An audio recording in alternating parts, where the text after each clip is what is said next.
You want me to go on call it? I didn't know. It does say elected officials. I didn't know. Yeah. Okay.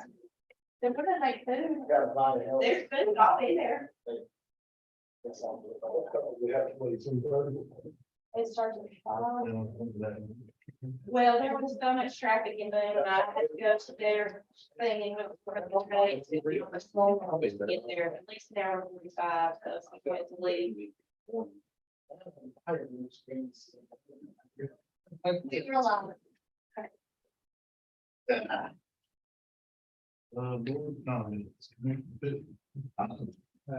Wendy reached out to me, the assessor reached out to me and asked about us continuing to be a part of the.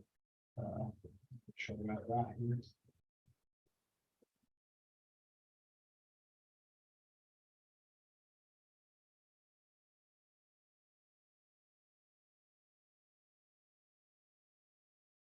The Northbound Association County Boards of Social Services. It's we pay a $300 membership to be a part of that board every year. She was asking if we were utilizing it, and my question to her was, we kind of getting what we need through the school government and the Association of Commissioners. So what we sure just something to kind of think of over the next couple of weeks. Maybe we'll bring it up over the years before we but like I said, those annual dues are $300, and I'm not sure how much we're utilizing it, and what we're getting from it. So just something we think about. Right. I have a little bit of a TDA update. So today was Libby Phillips' last day on the TDA board. She is our secretary. So if you guys are fine with it, until we can get that position appointed, if maybe Taylor could sit in and take minutes. If you guys are okay with that. So in today, it's much bigger than the so I guess that means that this commission board will have to appoint someone to Libby's position.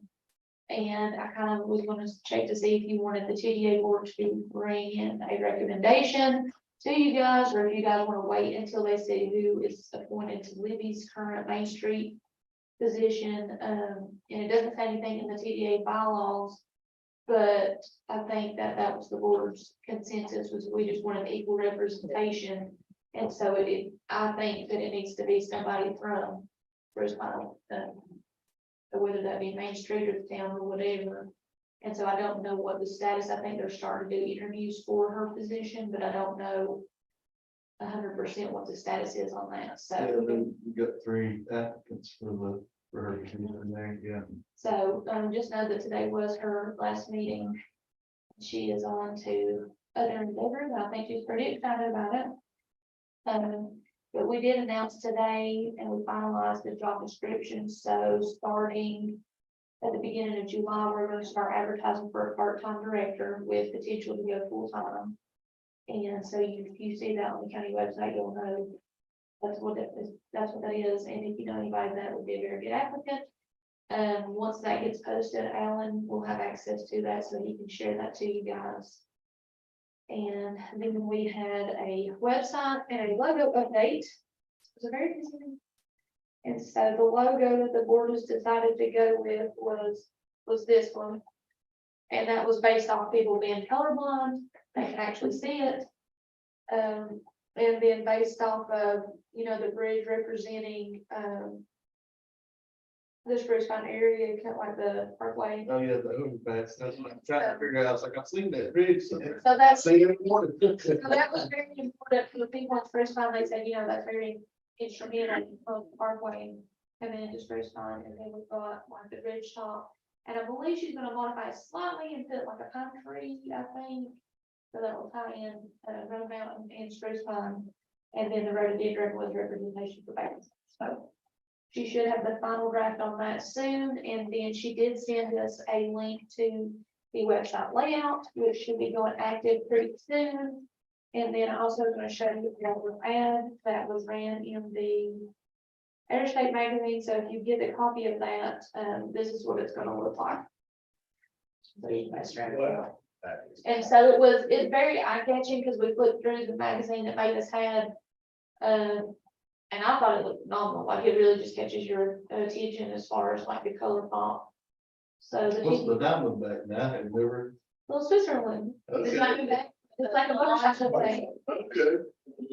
So, that board, or the board, for us, none of us that have a lot of design capabilities, I feel like we did really good on that, and so we're all really happy.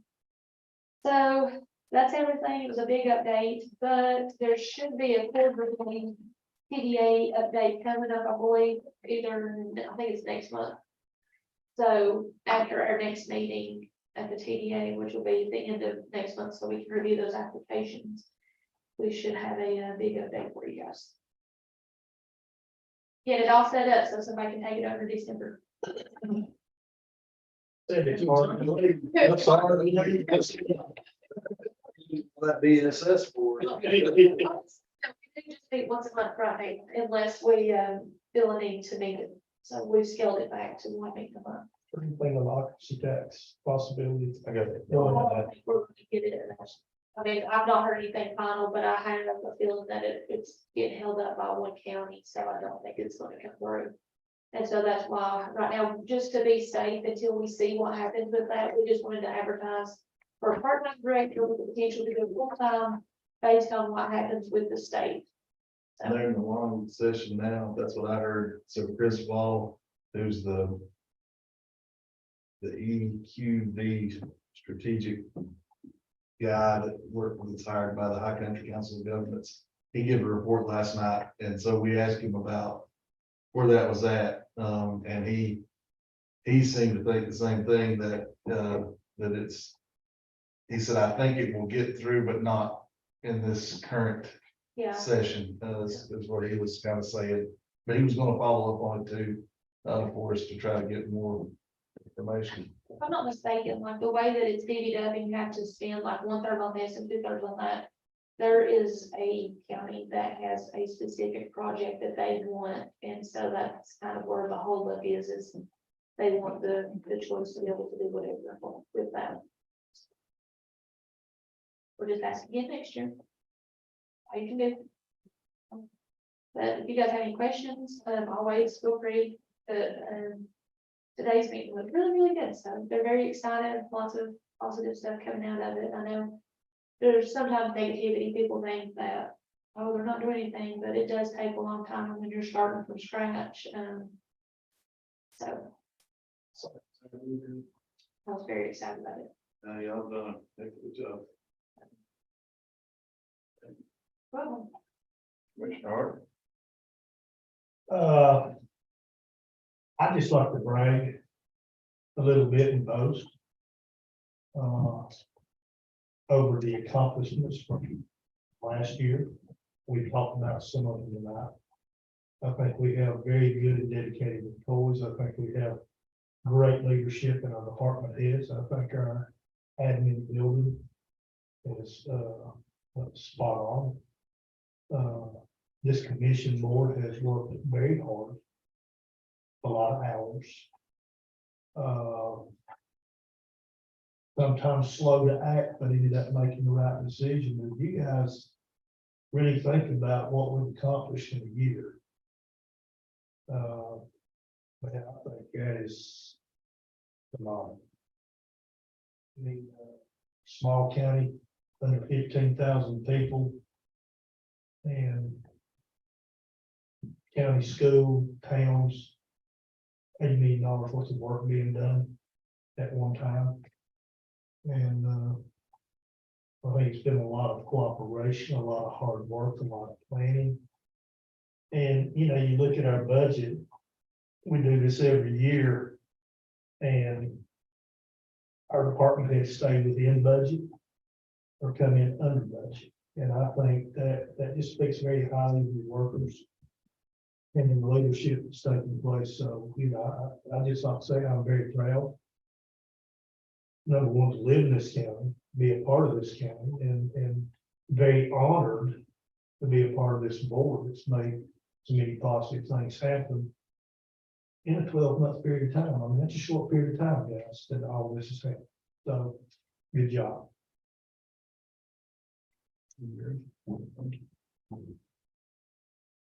Commissioner Ross? No comment.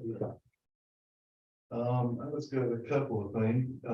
Last night at the High Country meeting, Stevie Wilbon, she is the regional long-term care. I'm gonna butcher this, ombudsman. So if you don't know what an ombudsman is, it's basically an appointed official who looks in on complaints for a certain entity, and then hers just happens to be the nursing facilities throughout our district. And the one thing that stuck out to me out of what she talked about last night was that there's a community advisory committee and in the High Country, and basically this advisory committee does says there's 9 CACs in the High Country, which include joint CACs, nursing home CACs, and adult care CACs. Currently, there are 15 volunteers serving in their respective counties. Duties of the CAC include quarterly and friendly visits, as well as staying current with issues and policies affecting long-term care residents. And Mitchell County has 6 vacancies on this advisory committee. Yancey's got 7. Watauga has got 3. Wilkes has got 3. Avery's got 6. And Allegany's got 5. So there's a lot of vacancies. I mean, and I know that's straight volunteering, but these folks, you know, really could use help to get into all these, you know, long-term care facilities and you know, so if you know anybody that would be interested in partnering with these guys, you know, you can direct them to me and I can get them in touch with Stevie. I mean, a lot of the stuff, the way I understood what they were doing is basically going in. If you go into any nursing home, you're going to see a sign that's got a call list for her that you can call if you got any kind of complaint. And so like this group is actually there if somebody would, let's just say you ran out of money as a patron there and they can't just throw you out on the street. And this happens a lot, apparently. But this group helps to, instead of that group being able to try to throw you out and not being forthcoming with your family as to what your actual rights are, this group is an advocacy group for you to help you. You can go to this group and say, hey, they're trying to push my mother and my father out. We're out of money. This group will help you. They have to place you as they can't just put you out just because you ran out of money. They have to place you in a facility that can still meet all of your needs.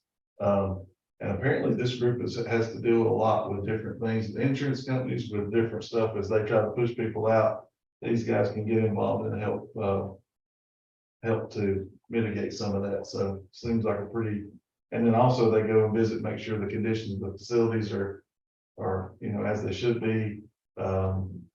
You know, just visit with people. So I don't know. I just, as somebody's had, you know, I've been out at the Bryan Center a lot here the past couple of months, and you know, you see a lot of stuff out there. I mean, the Bryan Center is very nice, or the Green Center as it is now, but you know, there's some folks in our community that we really always need to keep on our minds. So if you know anybody that's very interested in volunteering, 6 vacancies, Steve. They How many do we have? I think we have got 9, I believe is what she said. You know. I don't know. I'm Norma, just curious. I'm assuming Norma Duncan is probably one of those, and but now that's, I don't know who the others are, so, but, you know, I thought her presentation was really good and just kind of brings, some of that stuff to light. And I mean, they had a total of 60 cases and 110 complaints were filed during the fiscal year 2022. And the 5 most common complaint categories were care, autonomy, choice rights, environment, dietary, and discharge. So So what was the name of that again, that group? North Carolina Community Advisory.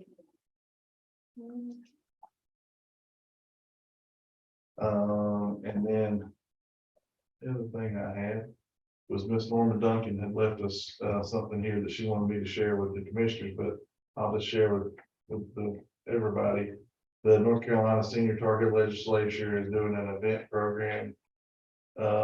Looks like they did the event program on June the 6th, 2023. And that's really all information I have. So I thought I was sharing something that's coming up, but it's actually something that's already happened. So North Carolina Community Advisory.